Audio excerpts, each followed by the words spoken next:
Il y a des phénomènes qui échappent à toute explication rationnelle. Des événements où science et foi s'affrontent, incapables de fournir une réponse satisfaisante. L'histoire que vous allez entendre en fait partie. Une femme, une vie marquée par la souffrance, une mort paisible. Et pourtant, un corps qui refuse de se décomposer.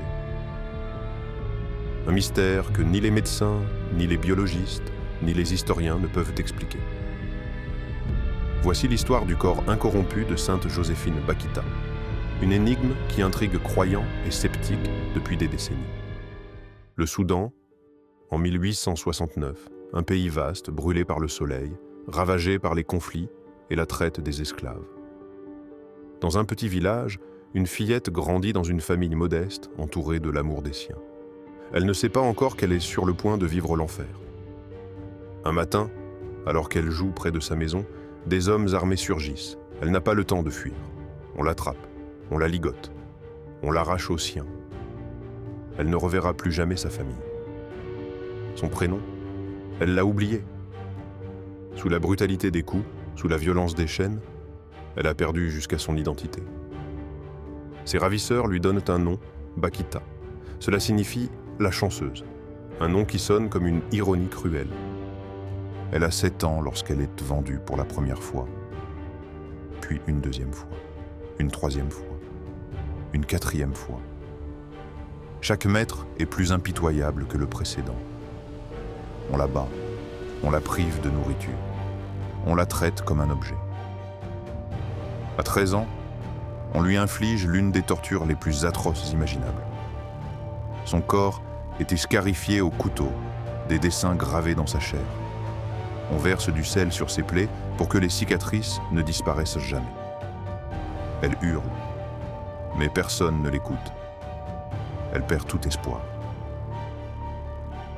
Elle est finalement vendue à un consul italien qui la ramène en Europe. Pour la première fois de sa vie, on ne la frappe pas. Elle découvre un monde qu'elle ne connaissait pas. Un monde où elle n'est plus une esclave. Elle est confiée aux sœurs canossiennes, un ordre religieux. Là, quelque chose d'inattendu se produit. Elle entend parler d'un Dieu qui n'enchaîne pas, mais qui libère. Elle décide de se convertir au christianisme et prend un nouveau prénom, Joséphine. Lorsqu'on lui annonce qu'elle doit retourner au Soudan, elle refuse. Elle se bat devant les tribunaux.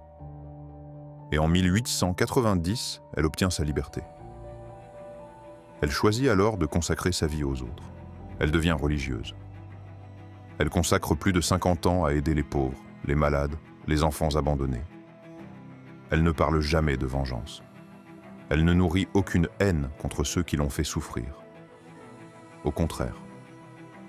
Elle dit même « Si je rencontrais ceux qui m'ont torturé, je les embrasserais et les remercierais. » Elle devient un symbole d'amour et de pardon.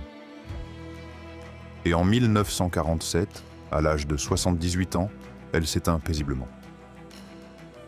Fin de l'histoire, le plus incroyable restait à venir. Peu après sa mort, on procède aux préparatifs habituels. On s'attend à ce que, comme pour tous les défunts, son corps commence à se décomposer. Mais quelque chose cloche. Les jours passent, puis les semaines, puis les mois. Et son corps ne change pas.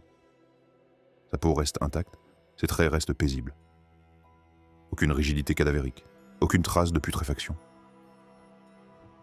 Un miracle.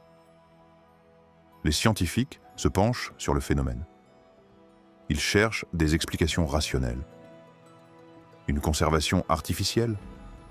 Impossible. Aucun traitement chimique n'a été appliqué. Une température spécifique dans le tombeau? Non plus. Aucune explication. Son corps reste intact. Les habitants, eux, n'ont aucun doute. Pour eux, c'est un signe divin. Des années plus tard, en 1978, l'Église décide d'exhumer son corps.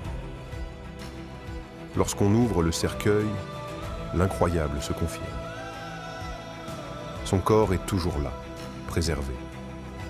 Son visage semble paisible, comme si elle dormait. Même les médecins n'en reviennent pas. Des tests sont réalisés. Mais aucune explication naturelle ne peut être donnée. Joséphine Bakhita n'est pas un cas isolé. Dans l'histoire, plusieurs saints et saintes ont vu leur corps rester intact après leur mort. On parle de corps incorrompus, un phénomène extrêmement rare. Pour les croyants, c'est la preuve que ces personnes ont été touchées par la grâce divine. Pour les scientifiques, c'est un mystère insoluble. Comment un corps peut-il défier le processus naturel de la décomposition? Pourquoi certains corps se conservent-ils et pas d'autres? Aujourd'hui, le corps de sainte Joséphine Bakhita repose dans une église en Italie. Son histoire a traversé les âges. Elle est devenue un symbole mondial de résilience, de pardon et d'amour. Elle a été béatifiée en 1992, puis canonisée en l'an 2000 par le pape Jean-Paul II. Son corps, lui, reste une énigme. Un miracle? Une anomalie scientifique? Aucune réponse définitive. Mais une chose est sûre. Même dans la mort, Joséphine Bakhita continue d'intriguer le monde. Et son corps, contre toute logique, demeure intact.